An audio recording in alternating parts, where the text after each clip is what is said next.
샬롬 샬롬 샬롬 샬롬. 하나님 사랑합니다. 여러분 주 안에서 사랑합니다. 51장 50절 말씀이죠. 50절 한 절인데 전체는 64절까지 있습니다. 50절 칼을 피한 자들이여 멈추지 말고 걸어와라. 먼 곳에서 야훼를 생각하며 예루살렘을 너희 마음에 두라. 예루살렘을 너희 마음에 두라 이렇게 말씀하고 있어요. 하나님이 이스라엘 백성들에게 하신 말씀을 에레미야가 그대로 전한 내용이죠. 전체의 주석 함께 살펴보도록 합니다. 에레미야 51장은 앞장의 내용 50장과 연결돼서 바벨론의 멸망에 대한 내용이 계속해서 다루어지고 가고 있다. 51장에서 에레미야 선지자는 바벨론의 멸망에 관하여 구체적이고도 생생하게 묘사하고 있어요. 그 이유는 바벨론에 끌려간 유다 백성 가운데 경건한 사람들에게 구원에 대한 소망과 용기를 주기 위함입니다. 전능하신 하나님이죠. 우리 1절부터 보면서 살피고 갑니다. 야훼께서 이와 같이 말씀하실 때 보라 내가 멸망시키는 자의 심령을 부추겨 바벨론을 치고 또 나를 대적하는 자 중에 있는 자를 치되 내가 타국인을 바벨론에 보내어 키질하여 그의 땅을 비게 하리니 재난의 날에 그를 애워싸고 치리로다. 활을 당기는 자를 향하여 갑옷을 입고 일어선 자를 향하여 쏘는 자는 그의 활을 당길 것이라. 그의 장정들을 불쌍히 여기지 말며 그의 군대를 전멸시키라. 무리가 갈대아 사람의 땅에서 죽임을 당하여 엎드러질 것이요 관통상을 당한 자가 거리에 있으리라.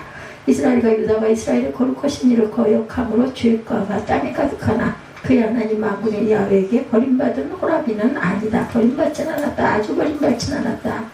6, 7절까지 갑니다. 바벨론 가운데 도망하여 나와 각기 생명을 구원하고 그의 죄악으로 말미암아 끊어짐을 보지 말지어다. 이는 야훼의 보복의 때니 그에게 보복하시리로다. 바벨론은 야훼의 손에 잡혀있어 온 세계가 취하게 하는 금잔이라 온 민족이 그 포도주를 마심으로 미쳤도다. 이렇게 말씀하고 있습니다. 전능하신 하나님이죠. 바벨론은 치는 자를 일으키시겠다고 말씀합니다. 하나님께서 자신이 멸망시키는 자의 마음을 일으켜 바벨론을 치고 자신을 대적하는 자 중에서 처하는 그 자를 치시겠다고 말씀하세요. 이는 하나님께서 고레스를 일으키셔서 바벨론과 하나님을 대적하는 자들에 대한 심판의 도구로 사용하실 것을 의미합니다. 그래서 이제 페르시아가 일어나는 거죠. 바벨론이 이제 죽임을 당합니다.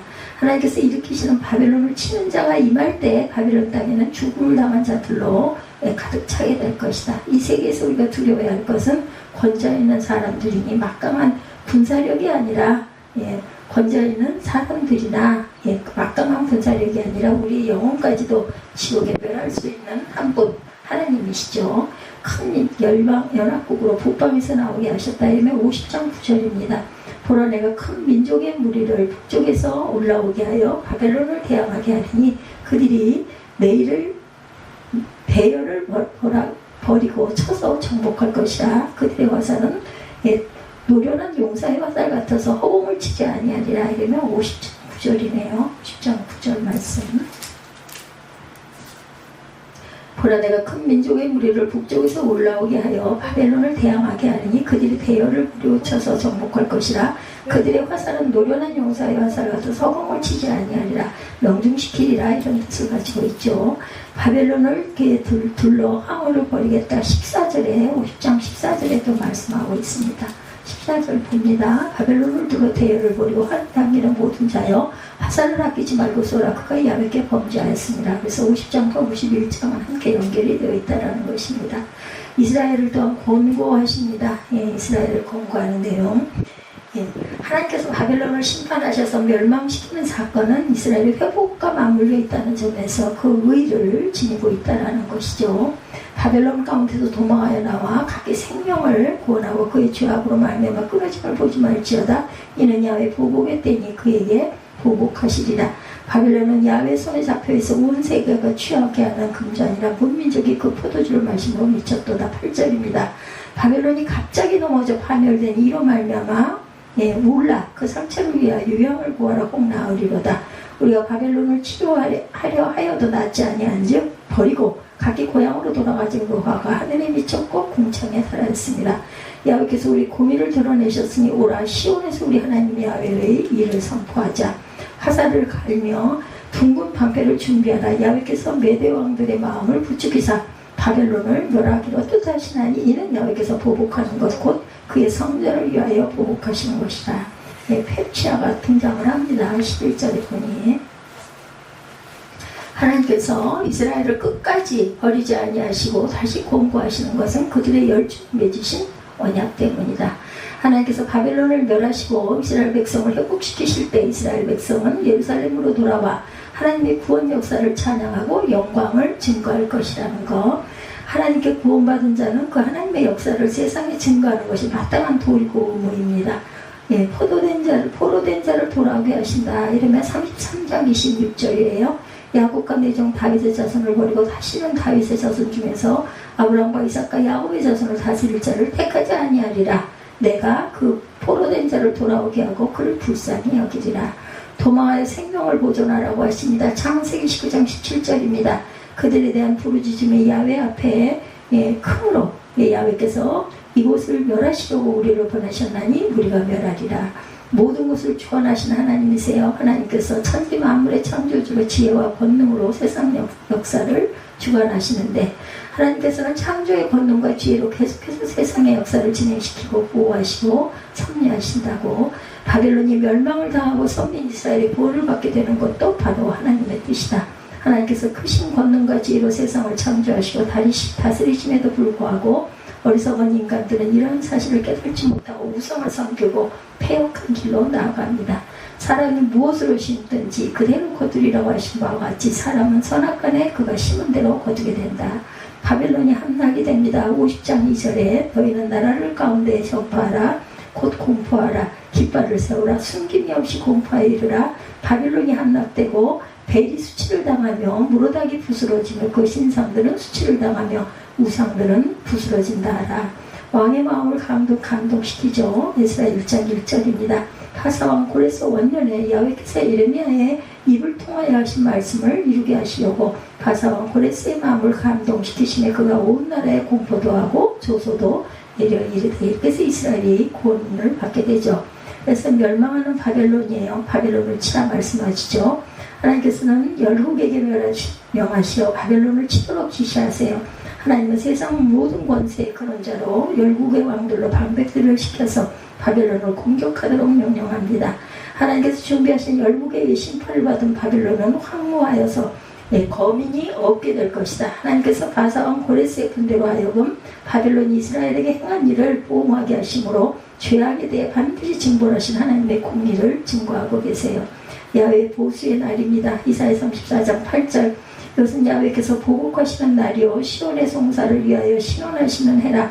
에돔의 시내들은 변하여 역청이 되고 그 티끌은 유황이 되고 그 땅은 불붙는 역청이 된다. 이렇게 말씀하세요. 바벨론을 치라. 우리가 어디까지 읽었죠? 51장 11절 화살을 걸며 둥근 방패를 준비하라. 야훼께서 메대 왕들의 마음을 부추기사 바벨론을 멸하기로 뜻하시나니 이는 야훼께서 보복하시는 것 곧 그의 성전을 위하여 보복하시는 것이라. 여기까지 읽은 것 같네요. 12절 바벨론 성경을 향하여 깃발을 세우고 든든히 지키며 파수꾼을 세우며 복부용을 매복시켜 방비하라. 이는 야훼께서 바벨론 주민에 대하여 말씀하신 대로 계획하시고 하심이로다. 많은 물가에 살면서 재물이 많은 자여 내 재물의 한계 곧 내 끝이 왔도다. 14절입니다. 만군의 야훼께서 자기의 목숨을 두고 맹세하시되 내가 진실로 사람을 메뚜기같이 내게 가득하게 하리니 그들이 너를 향하여 환성을 높이리라 하시도다. 15절입니다. 야훼께서 그의 능력으로 땅을 지으셨고 그의 지혜로 세계를 세우셨고 그의 명철로 하늘들을 펴셨으며 그가 목소리를 내신즉 하늘에 많은 물이 생기나니 그는 땅 끝에서 구름이 오르게 하시며 비를 위하여 번개를 치게 하시며 그의 곳간에서 바람을 내시거늘 사람마다 어리석고 무식하도다. 금장색마다 자기가 만든 신상으로 말미암아 수치를 당하나니 이는 그 부어 만든 우상은 거짓이요 그 속에 생기가 없습니다. 그것들은 헛된 것이요 조롱거리이니 징벌하시는 대에 멸망할 것이나 야곱의 공깃은 그와 같지 아니하시리니 그는 만물을 지으신 분이요 이스라엘은 그의 손을 지켜라. 그의 이름은 만군의 야훼시니라. 야훼께서 이르시되 너는 나의 철대 곧 무기라. 나는 내가 나라들을 분쇄하며 내가 국가들을 멸하며 내가 말과 기마병을 분쇄하며 내가 병과 병거 부대를 병거대를 부수며 내가 남자와 여자를 분쇄하며 내가 노년과 유년을 분쇄하며 내가 청년과 처녀를 분쇄하며 내가 목자와 양떼를 분쇄하며 내가 농과 그 멍에쇠를 분쇄하며 내가 도백과 태수들을 분쇄하도록 하리로다. 너희 눈앞에서 그들이 시온에서 모든 악을 행한 대로 내가 바벨론과 갈대아 모든 주민에게 갚으리라. 야훼 말씀이라. 아주 무서운 선포죠. 25절에 야훼 말씀이라. 온 세계를 멸하는 멸망의 산이 산아 보라. 나는 내 원수라. 나의 손과 내 위에 펴서 너를 바위에서 굴리고 너로 불탄 산이 되게 할 것이니 사람이 내게서 진 모퉁이 돌이나 기초돌을 취하지 아니할 것이요 너는 영원히 황무지가 될 것이니라. 야훼 말씀이니라. 땅에 깃발을 세우며 나라를 가운데서 나팔을 불어서 나라들을 동원시켜 그를 치며 아라락과 민나와 아스그나스 나라를 불러 모아 그를 치며 사무아를 세우고 그를 치되 극성스러운 메뚜기같이 그 말들을 돌아오게 하라. 뭇 백성 곧 메대 사람의 왕들과 도백들과 그 모든 태수와 그 관할하는 모든 땅 준비시켜 그를 치게 하라. 땅에 진동하며 소용돌이 치나니 이는 야훼께서 바벨론을 쳐서 그 땅으로 황폐하여 주민이 없게 할 계획이셨습니다. 바벨론의 용사는 싸움을 그치고 그들의 요새에 머무르나 기력이 쇠하여 여인같이 되며 그들의 거처는 불타고 웅벽증은 부러졌으며 보발꾼은 맞으려고 달리며 전령은 전령을 맞으려고 달려가 바벨론의 왕에게 전하기를 그 성 사방에 함락되었으며 모든 나루는 빼앗겼으며 갈대밭이 불탔으며 군사들이 겁에 질렸더이다 하리라. 마그네여 이스라엘 하나님께서 이와 같이 말씀하시되 딸 바벨론은 때가 이른 타상마당과 같은지라 멀지 않아 추수 때가 이르리라 하시도다. 바벨론의 느부갓네살 왕이 나를 먹으며 나를 멸하며 나를 빈 그릇이 되게 하며 큰 뱀같이 나를 삼키며 나의 좋은 음식으로 그 배를 채우고 나를 쫓아내었으니 내가 받은 폭행과 내 육체에 대한 학대가 바벨론에 돌아가기를 원한다고 시온 주민이 말할 것이요 내 피 흘린 죄가 갈대아 주민에게 돌아가기를 원한다고 예루살렘이 말하리라. 그러므로 야훼께서 이와 같이 말씀하시되 보라 내가 내 송사를 듣고 너를 위하여 보복하여 그의 바다를 말리며 그의 샘을 말리리니 바벨론이 돌무더기가 되어 승냥이의 거처와 혐오의 대상과 단식거리가 되고 주민이 없으리라. 그들이 다 젊은 사자같이 소리 지르며 새끼 사자같이 으르렁거리며 열전이 일어날 때 내가 연회를 베풀고 그들이 취하여 기뻐하다가 영원히 잠들어 깨지 못하게 하리라. 야훼 말씀이라. 내가 그들을 끌어내려서 어린 양과 순염소가 도살장으로 가는 것 같게 하리라. 슬프다. 세상에 함락되었도다. 온 세상에 칭찬받는 성읍이 빼앗겼도다. 슬프다. 바벨론이 나라들 가운데 황폐하였도다. 바다가 바벨론에 넘치며 그 노도 소리가 그 땅을 뒤엎었도다. 그 성읍들은 황폐하여 마른 땅과 사막과 사람이 살지 않은 땅이 되었으니 그리로 지나가는 사람이 없도다.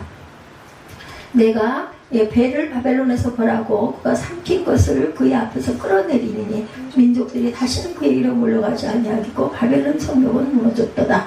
나의 백성아 너희는 그 중에서 나와 각기 여호와의 진노를 피하라. 너희 마음을 나약하게 말며 입장에서 들리는 소문으로 말미암아 두려워하지 말라. 소문은 이 해에도 있겠고 저 해에도 있으리라. 그 땅에는 강파함이 있어 다스리는 자가 다스리는 자를 서로 치리라.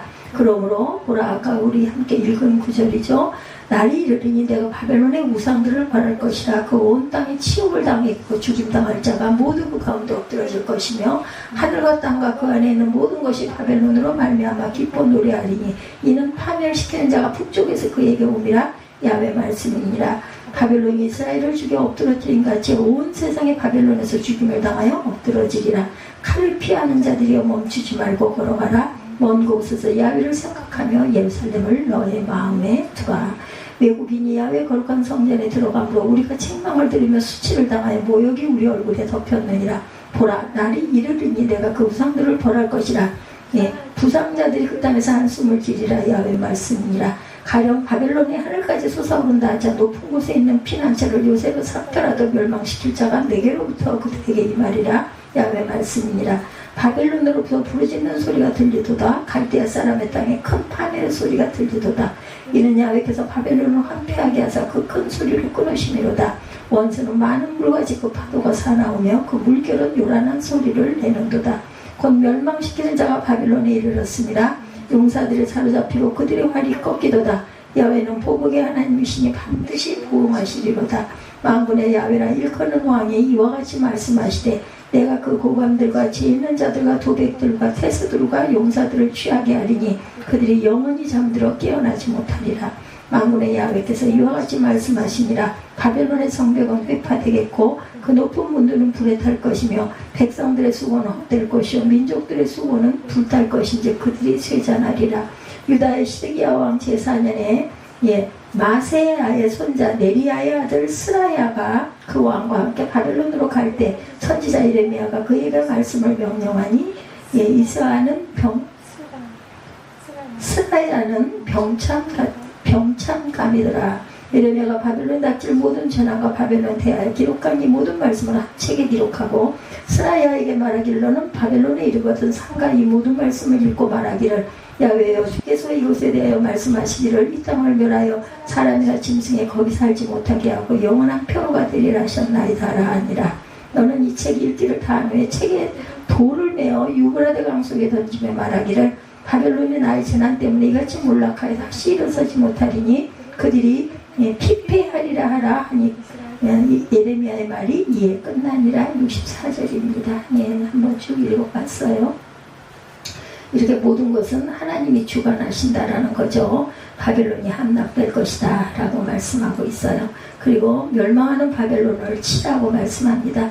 하나님께서 열국에게 명하셔서 바벨론을 치도록 지시하시죠. 하나님은 세상 모든 권세의 근원자로 열국의 왕들로 방백들을 시켜 바벨론을 공격하도록 명령합니다. 하나님께서 준비하신 열국에 의해 심판을 받은 바벨론은 황무하여 거민이 없게 될 것이다. 하나님께서 바사왕 고레스의 군대로 하여금 바벨론이 이스라엘에게 행한 일을 보응하게 하심으로 죄악에 대해 반드시 징벌하시는 하나님의 공의를 증거합니다.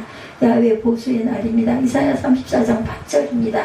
이것은 야훼께서 보복하시는 날이요 시온의 성사를 위하여 신원하시는 해라. 에돔의 시내들은 변하여 역청이 되고 그 티끌들은 유황이 되고 그 땅은 불붙는 역청이 되었다. 이렇게 얘기하고 있습니다. 온 세계의 멸망에 대해서 50장 23절 온 세계의 망치가 어찌 그리 꺾여 부서졌는고 바벨론이 어찌 그리 나라들 가운데 황무지가 되었는고. 무력해지는 바벨론 군대입니다. 하나님께서 이방 열국을 통하여 바벨론을 치실 때 바벨론의 군사들은 싸움을 그치고 무력해졌다. 한때는 사기가 충천하여 많은 나라들을 정복하고 통치했던 바벨론이 하나님의 심판이 임할 때 여인처럼 기력이 쇠하여 무력해질 수밖에 없었죠. 바벨론 여러 나라를 정복하고 통치하면서 기고만장하고 아주 악한 짓을 많이 했어요. 하나님께서 교만한 자리에 있는 바벨론을 끌어내리셔서 어린 양과 순념소가 도수장으로 죽으러 가는 것처럼 될 것이라고 말씀합니다. 도수장으로 끌려가는 양과 염소는 죽을 것을 알고 풀이 죽어 있다가 결국에는 죽습니다. 이는 바벨론의 멸망이 확정적임을 말씀하죠. 칼이 용사 위에 임하고 놀랄 것이다. 50장 36절입니다. 그래서 50장 51장은 같이 흘러가고 있는 장이라고 아까 말씀드렸어요. 칼이 사랑하는 자 위에 떨어지리니 그들이 어리석게 될 것이며 칼이 용사 위에 떨어지니 그들이 놀랄 것이다. 50장 36절이죠. 칼이 그들의 말들과 병거들과 37절에 그들 중에는 여러 민족의 위에 떨어지니 그들의 여인들같이 될 것이며 칼이 보물 위에 떨어지니 그것이 압달되리라. 구로하는 여인 같다. 예레미야 48장 41절입니다. 성읍들이 점령을 당하며 요새가 함락되는 모압 용사의 마음이 산고를 당하는 여인과 될 것이다. 모압도 멸망당할 때 있다는 거죠. 예레미야 48장 41절. 선지자의 애가가 있습니다. 예레미야 선지자는 바벨론이 하나님께 심판을 받아 멸망당함으로 인하여 애가를 부릅니다. 예레미야는 바벨론의 황폐함을 슬퍼하면서 그 모습을 묘사해요. 바다가 바벨론에 넘쳐 그 많은 파도가 덮였으며 그 성읍들은 황폐하여 마른 땅과 사막과 거민이 없는 땅이 되어 그리로 지나가는 사람이 없다고 이렇게 부르죠. 성도는 다른 사람들이 어려움에 봉착할 때까지 그 고난을 아파하는 마음가짐이 있어야 합니다. 남들이 기뻐할 때 같이 기뻐하고 슬퍼할 때 같이 슬퍼하는 사람이 되어야 되겠죠. 슬퍼하는 예레미야 51장 41절입니다. 오늘 본문이죠. 41절 보죠.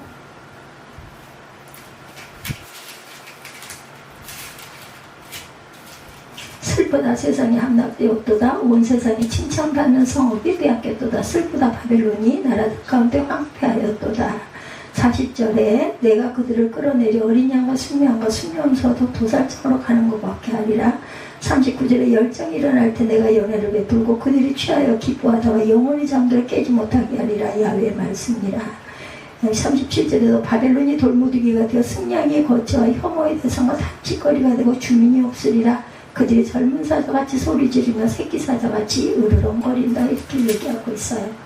예, 그래서 다니엘 5장 19절에도 임의로 낮추고 높이신 하나님이시라고 그에게 큰 권세를 주셨으므로 백성들과 나라들과 언어가 다른 모든 사람들이 그의 앞에서 떨며 두려워하였으며 그는 임의로 죽으며 임의로 살리며 임의로 높이며 임의로 낮추었다. 하나님께서 그렇게 하시죠.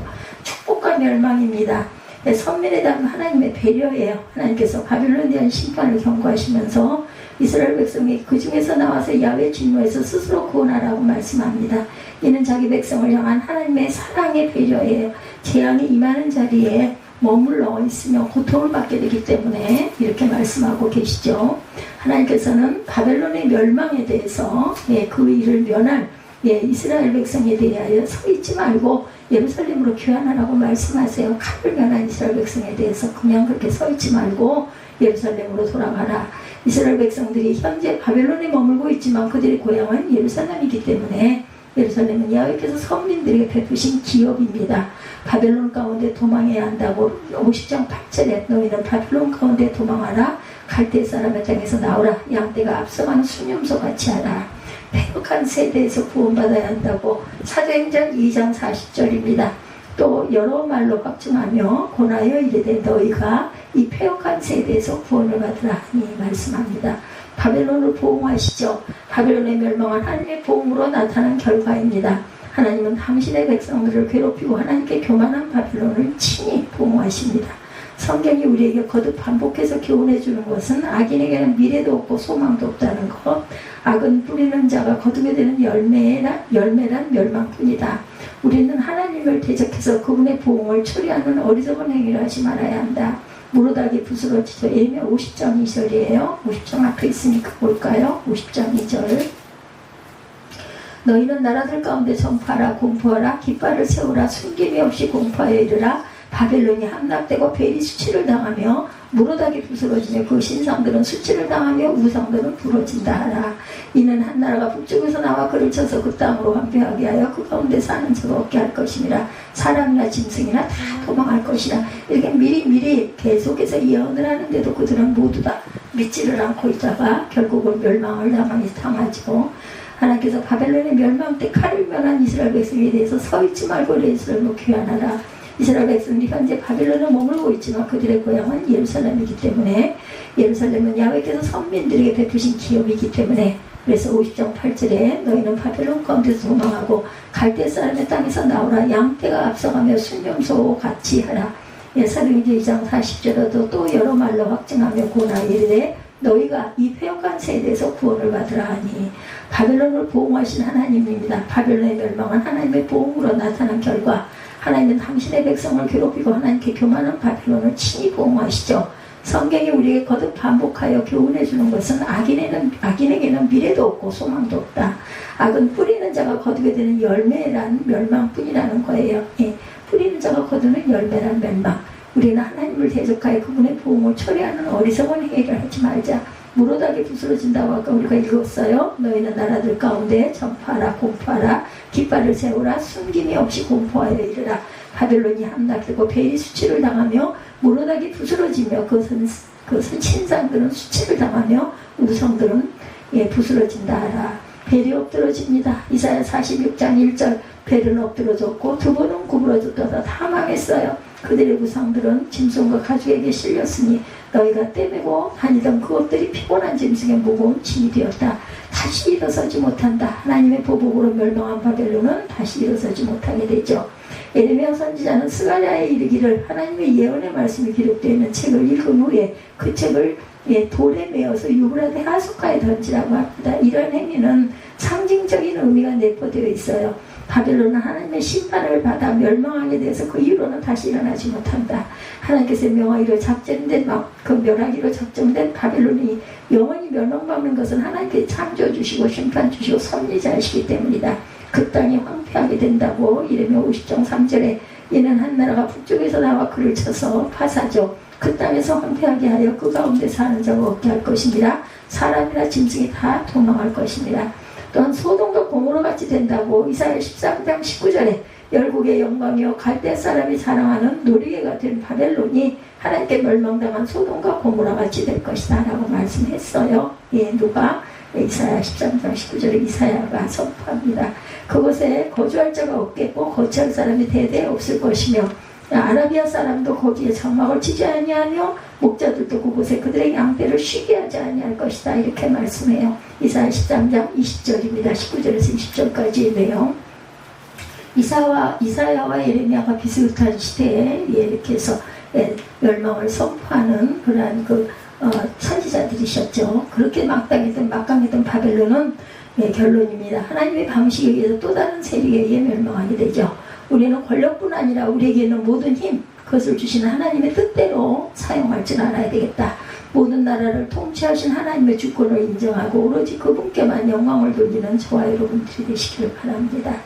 그래서 50장 칼을 피할 자들이 멈추지 말고 걸어가라. 먼 곳에서 야훼를 생각하며 예루살렘을 너의 마음에 두라. 오늘 제목을 제가 먼 곳에서 라고 잡았어요. 연날리기 여러분들 하는 거 저는 직접 날려보지는 못한 것 같고요. 아이들이 연날리는 거 신기해서 많이 바라본 것 같습니다. 바람 부는 날, 그죠? 하늘에 잘 떠요. 연이 실타래와 연결되어 있어서 매서운 바람이 몰아쳐도 걱정이 없습니다.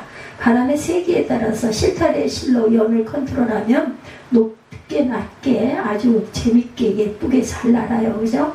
근데 연을 실타래에서 실어서 끌어버리면 어떻게 돼요? 처음에는 바람을 타고 자유롭게 멀리 높이 날아가는 곧 곤두박질을 쳐서 땅바닥이나 나뭇가지에 꽂히게 됩니다. 신앙생활도 연날리기와 같다는 생각이 들어요. 하나님과 연결되어 있으면 불편한 것 같지만 안전한 삶이 되고 폭풍과 거친 파도가 우리를 향해 와도 주와 함께 날아오를 수가 있다는 것. 하나님이 번거롭고 구속처럼 느껴져서 하나님과의 관계를 끊어버리면 처음에는 재미도 있고 좋다가도 그 작은 바람에도 흔들리고 추락하는 인생이 됩니다. 이스라엘 백성들이 그랬어요. 하나님을 번거롭게 여기고 하나님과의 관계를 끊으려고 하다가 곤두박질을 치고 말았죠. 바벨론에게 망했습니다. 그런데 그러나 그 가운데 피하는 자가 남아있어서 끌려 나오리니 그 자녀들이라 해서 14장 22절에 이렇게 말씀합니다. 피하는 자가 남아있어 남은 자들이 있었다는 거죠. 예루살렘이 망하는 가운데 피하는 자, 끌려 나오는 자가 있다고 하세요. 누구인가요? 바벨론 포로로 끌려 나온 자들. 이들을 여전히 하나님은 자녀들이라고 말씀합니다. 포로로 끌려가지만 하나님이 남기신 하나님의 자녀들이라는 거예요. 이스라엘의 명맥을 이어갈 그루터기로 남겨두신 것이다. 7층을 남겼다 이렇게 얘기하죠. 상징적인 숫자이긴 하겠지만 석과 불식이라는 말이 있어요. 가장 크고 좋은 과일은 아무리 배가 고파도 먹지 않고 종자로 다시 쓴다라는 게 한자어입니다. 석과 불씨, 먹지 않는다는 거죠. 좋은 과실을, 희망의 불씨를 남겨준다는 뜻입니다. 하나님의 섭리 또한 그렇습니다. 하나님은 때마다 그 시대를 위해서 석과와 같은 그런 석인들을 남기신다. 사람들을 남기신다. 홍수로 죽어도 노아를 남겨두셨고 엘리야 시대에 바알에게 무릎 꿇지 않은 7,000명을 남겨두시죠. 나중에 사용해야 될 것이기 때문에 아주 버리지를 못하세요. 왜? 자기가 복을 주겠다고 선포했던 이스라엘이었기 때문에. 또한 이사야 시대에는 거룩한 씨가 이 땅의 그루터기다. 이사야 6장 13절에 말씀하시면서 신앙의 석가들을 이렇게 남기십니다. 여러분이 가정의 석가가 되시고 우리 교회의 석가가 되시기를 주님 이름으로 축복합니다. 또한 본문이 말하는 희망의 불씨, 재기의 그루터기로 인정되기를 축원드립니다. 예루살렘에서 끌려나와 바벨론의 포로가 되었던 오늘 본문 내용, 석과 그루터기 불씨로 쓰기를 원하시는 자들에게 주시는 말씀 두 가지를 함께 나눠봅니다. 첫째, 칼을 피한 자들이여 먼 곳에서 야훼를 생각하라. 51장 50절 오늘 본문이기도 하죠. 먼 곳은 어떤 곳인가? 포로로 끌려간 바벨론입니다. 예루살렘에서 1500km 정도 떨어진 낯설고 힘들고 고달픈 그러한 곳. 그런데 그 먼 곳에서 야훼를 기억하라. 어느 곳이면 어떻겠어요, 그죠? 영이신 하나님이 지금은 특히나 예수께서 성령을 우리에게 부어주셨기 때문에 아무리 먼 곳이라도 하나님 생각하는 거는 상관이 없어요. 야훼를 생각하라는 말씀은 단순히 상상하고 추억하는 것이 아니라 야훼를 예배하라, 신앙으로 살아라, 신앙을 하나님의 마음을 진열하라는 뜻입니다. 먼 곳에서도 성전이 없는 곳에서도 성전에 나오지 못하는 형편에도 야훼를 예배하는 어느 곳에 있든지 마음으로 하나님을 모시고 기도하고 말씀을 묵상하라는 것입니다. 성전도 없는데 어디서 야훼를 생각하고 예배하고 신앙생활을 이어갈 수가 있겠는가? 가정이겠죠. 내가 거하는 거처입니다. 바벨론 포로지의 각 가정들의 성전이 되었어요. 그곳에서 예배들을 드리죠. 그리고 10명 이상의 모임을 회당을 만들고 거기서 신앙 교육을 했습니다. 이것은 본문과 비슷한 시대에 활동했던 스바냐, 제가 좋아하는 찬양, 스바냐 선지자도 동일하게 말씀합니다. 각각 자기 처소에서 야훼께 경배하리라. 스바냐 2장 11절입니다. 각각 자기 집에서 야훼를 기억하고 경배하라. 성전이 없다고 예배를 소홀히 하지 말라는 거예요. 지금까지 성전 중심을 했던 신앙생활을 성전 밖의 삶의 자리에서도 할 줄 알아야 한다. 예루살렘이 아닌 바벨론에서도 신앙인의 책임을 지키며 살아라 말씀합니다.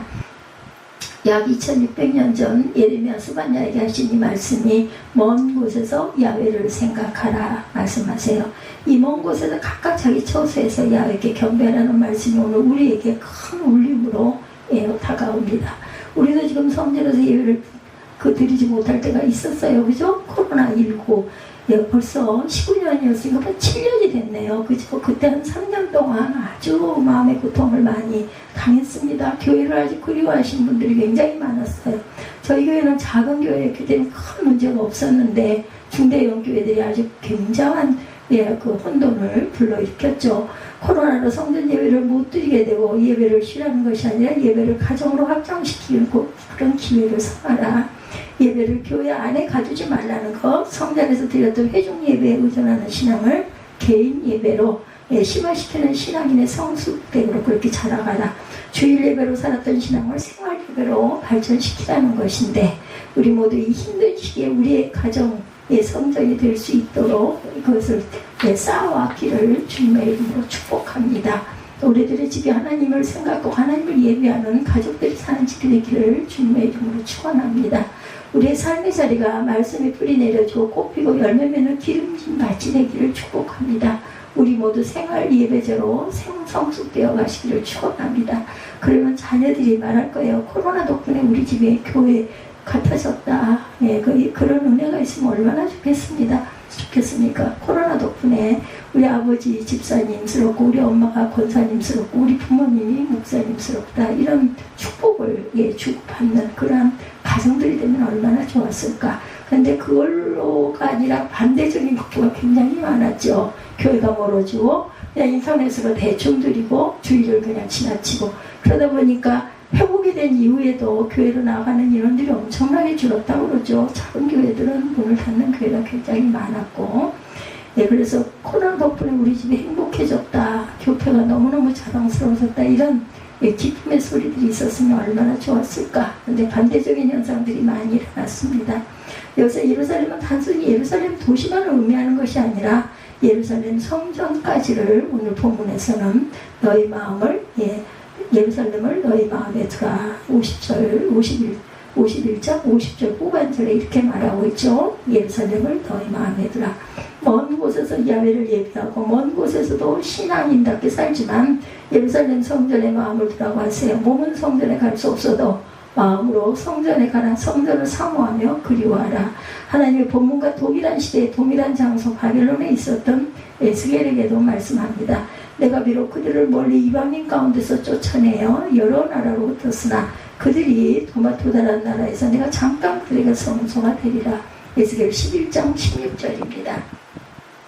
성소가 없는 바벨론 땅 먼 곳에서 하나님이 직접 유다 백성들을 성소가 되어줄 것이니 하나님을 꼭 예배하라. 이렇게 말씀한 것이죠. 다시 한번 내가 비록 그들을 멀리 이방인 가운데 쫓아내어 여러 나라에 흩었으나 그들이 도달한 나라에서 내가 잠깐 그들에게 성소가 되게 하리라. 성소가 없는 바벨론 먼 곳 어느 곳에서도 직접 유다 백성들의 성소가 되어줄 것이니 나를 예배하라. 잠깐 동안 먼 곳 바벨론 각자 처소에서 하나님을 예배하는 것은 잠깐이니까 예루살렘 성전을 마음에 두고 예루살렘 성전을 사모하라. 교회를 마음에 두고 교회 예배를 사모하고 그 교회 예배를 위해서 기도하고 힘쓰라는 것이죠. 그러자 포로민들은 말씀에 순종합니다. 그 순종을 시편 137편 1절에서 증거합니다. 우리가 바벨론의 여러 강변 거리에 앉아 시온을 기억하며 울었도다. 이 부분이 굉장히 마음에 꽂혔던 기억이 있습니다. 하나님의 말씀대로 예루살렘 성전을 기억하며 성전 예배를 그리하며 울었던 그들, 우리도 어려움 당할 때, 교회를 오지 못할 때, 지금 교회를 차로 얼마든지 다닐 수 있지만 교통이 그렇지 못했을 때 참 그랬던 기억이 저도 있습니다. 오늘 보면 BC 593년으로부터 약 76년 뒤에 마침내 예루살렘 성전 안에 들어가게 하시죠. 마침내 성전 예배를 회복시켜 주시는 하나님, 이 말씀을 그대로 순종했을 때 성전 예배가 회복되었을 때 얼마나 감동이 깊었을까요? 뿐만 아니라 무너졌던 예루살렘 도성을 회복시켜 주시죠. 예루살렘의 경제, 예루살렘의 국방을 든든하게 만들어 주십니다. 각 처소에서의 예배도 중요하지만 성전 예배 아주 중요합니다. 성전 예배 회복은 처소에서의 예배에 만족하지 않고 성전을 마음에 두고 성전 예배를 사모하며 울 때 가능해진다. 뿐만 아니라 무너진 우리의 경제도 회복되고 이 나라의 안전도 성전을 마음에 두고 살 때 든든하게 세워져 가게 해주신다. 이 믿음으로 우리 모두 교회의 마음을 두고 교회 예배를 사모할 수 있기를 주님의 이름으로 축복합니다. 다니엘 기억하시죠? BC 605년에 제일 먼저 포로로 끌려온 포로민들 중에 있었던 다니엘. 당시 나이가 15살이었으니 얼마나 두려웠을까요? 청년이 되었을 때 언제 끝날지 모르는 기약 없는 포로 생활이 얼마나 절망적이고 힘들었을까. 한편으로 바벨론 그 문명의 미혹을 또한 얼마나 찾기가 힘들었고, 다른 동료들이 바벨론 문화를 즐길 때 얼마나 많은 갈등을 했을까요? 그 모든 것을 이겨내고 바벨론의 총리가 되었을 때 유대인들을 무시하고 싫어하고 죽이려 드는 정적들의 위협을 홀로 견뎌낸 그 기가 막힌 그 시절, 기가 막힌 그 시간들 얼마나 힘들고 얼마나 어려웠나. 다니엘 6장 10절에 이런 말씀을 합니다. 다니엘이 집에 돌아와서 윗방에 올라가 예루살렘으로 향한 창문을 열고 전에 하던 대로 하루 3번씩 무릎을 꿇고 기도하며, 예루살렘 성전을 마음에 두고 예루살렘을 향한 창문을 열고 무릎 꿇고 기도합니다. 성전을 그리워하며 기도해요. 전에 하던 대로 하루에 3번씩이라고 기록되어 있죠. 철없이 어릴 때에도, 방황하는 청년 때에도, 총리가 된 때에도, 사자굴에 던져지게 될 때에도 성전을 마음에 두고 늘 기도했던 다니엘. 비록 먼 곳 바벨론에 있어도 마음은 예루살렘 성전에 가 있었던 것이다. 하나님 그런 다니엘을 통해서 바벨론 제국의 살아계신 하나님을 보여주셨고, 바벨론의 왕, 페르시아 제국의 왕들도 하나님 앞에 무릎을 꿇게 만드십니다. 몸으로 못 오더라도 마음으로 하나님의 성전을 사모하는 저와 여러분들, 지금은 자유로운, 얼마든지 가고 싶으면 새벽에도 갈 수 있고 저녁에 밤에도 들릴 수 있고, 근무를 하는 분들, 근무 때문에 교회를 가지 못하고 마음만 있으면 새벽과 밤중에 얼마든지 드나들 수 있는 성전이 있으니 얼마나 다행스러울까. 우리가 그 어려운 때를 지나면서 정말 성전이 귀하다라는 생각을 많이 하게 되죠. 그래서 어느 그 시련과 어려움 속에도 분명히 은혜는 존재할 수 있다. 어떤 마음을 품느냐에 따라서 우리 마음에 하나님의 사랑이 넘쳐날 수도 있다라는 것이죠. 동서남북 창문을 열고 교회를 향해서 기도하고, 떨어져 있지만 마음으로 기도하고, 교회에서 매일 또한 만나서 기도하고, 그럼 우리를 통해 다니엘처럼 하나님의 능력을 이 땅에 나타내실 줄 믿습니다. 성전을 구려하고 성전 예배를 사모하는 그런 우리를 통해서 세상 권력자들, 교회를 무시하는 자들이 하나님 앞에 무릎 꿇게 될 줄로 믿습니다. 51장 11절에 야훼께서 바벨론을 멸하시고 뜻하시나니 이는 야훼께서 보복하시는 것 곧 그의 성전을 위하여 보복하시는 것이라. 하나님의 성전을 위하여 보복하시겠다고 하세요. 대신 보복해 주시겠다고 하십니다. 그것처럼 기쁜 천국 만나가 없죠. 성전을 우롱하고 훼손했던 바벨론 제국을 가만두지 않겠다. 성전을 파괴하고 하늘 무서운 줄 모르고 경고 망동하는 바벨론을 멸망시키겠다 하십니다. 성전을 위해서. 하나님은 성전을 위해 제국도 무너뜨리십니다. 성전이 받은 모욕을 반드시 갚아주십니다. 그렇다면 성전을 마음에 두고 그리워하는 사람, 성전 예배를 사모하며 기도하는 사람, 성전을 위해 수고하는 사람을 얼마나 하나님은 아끼실까. 그런 분들이 세상이나 사람들에게 외면당하고 무시당할 때 당연히 갚아주시겠죠. 시편 84편 1, 2절입니다. 만군의 야훼여 주의 장막이 어찌 그리 사랑스러운지요. 내 영혼이 야훼의 궁전을 사모하여 쇠약하며. 성전을 얼마나 사모했던지 영혼이 애를 태우다가 쇠약해졌어요. 그리고 그 뒤에 이렇게 노래하죠. 시편 84편 5절입니다. 그 마음에 시온에 데려가 있는 자는 복이 있나이다. 시온의 대로는 예루살렘 성전으로 가는 길을 말합니다. 성전을 향하는 사람에게 복이 있다고 하세요. 성전을 마음에 두고 사는 사람에게 좋은 것을 아끼지 않는다고 하십니다. 아끼지 않으시는 놀라운 하나님의 복이 저와 여러분의 가정과 예배 가운데 함께 하시기를 바랍니다. 성전 예배를 사모하는 모든 사람들에게 주님의 은총과 축복이 충만하시기를 축복합니다. 51절 다시 보면 칼을 피한 자들이여 멈추지 말고 걸어가라. 먼 곳에서 야훼를 생각하며 예루살렘을 너희 마음에 두라.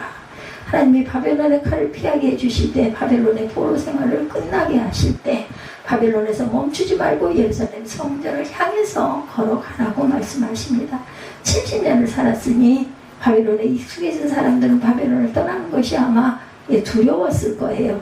힘들었던 바벨론 생활, 성전 예배 없는 가정에서 예배드렸던 생활이 이젠 길들여지고 편해져서 예루살렘 성전으로 돌아가지 않고 바벨론에 주저앉고 싶을 건데 그 마음을 이미 아시고 염려하십니다.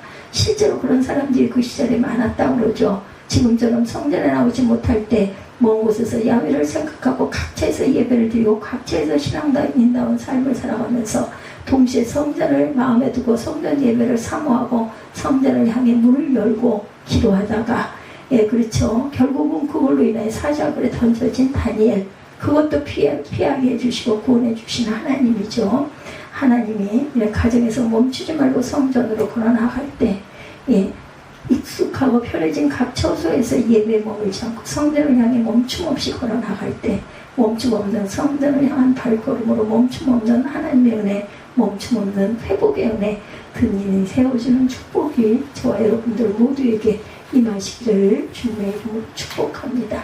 하나님께 드리는 마음은 하나님께서 반드시 갚아주신다라는 것을 잊지 않는 저와 여러분들, 오늘 본문 51장 50절 말씀, 칼을 피하는 자들이여 멈추지 말고 걸어가라.